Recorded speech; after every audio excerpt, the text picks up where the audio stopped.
15 000, c'est le nombre de personnes âgées en situation de mort sociale dans le Grand Est, selon le baromètre 2025 des Petits Frères des Pauvres.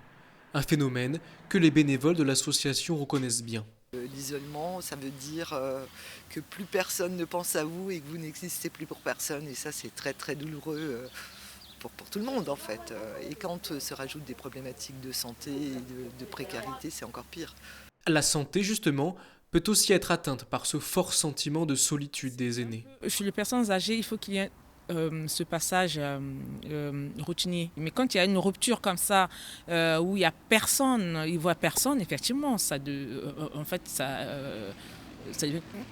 comme une maladie, comme une hantise, effectivement. Une hantise qui pourrait bien gagner du terrain. Les prévisions des chiffres sur l'isolement sont actuellement négatives pour notre région. On est, je dirais, au pied d'un mur, puisqu'on va observer dans les prochaines années un vieillissement très rapide de cette population. Donc potentiellement, ces chiffres vont évoluer dans les années à venir. Face à ce constat, les associations et collectivités tentent de lutter contre ce fait social.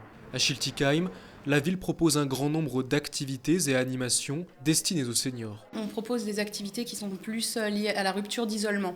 On a un restaurant qui fonctionne toute la semaine, donc du lundi au samedi au déjeuner, où les seniors peuvent venir acheminer s'ils en ont besoin à la navette. Et on propose aussi un certain nombre d'activités en essayant d'encourager les bénévoles à les animer.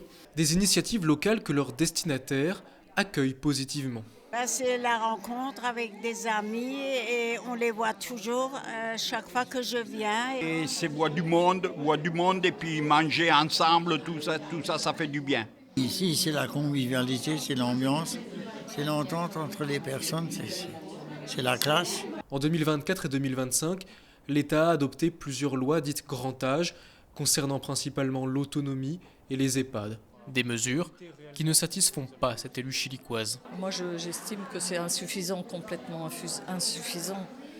Les personnes âgées, c'est notre mémoire. Elles méritent qu'on s'occupe d'elles et qu'on les fasse participer à la vie de la ville. Les associations, comme les collectivités, demandent une augmentation des moyens qui leur sont alloués pour prévenir et endiguer l'isolement des seniors, alors que la mort sociale pourrait toucher 1 million de personnes en 2030, selon les Petits Frères des Pauvres.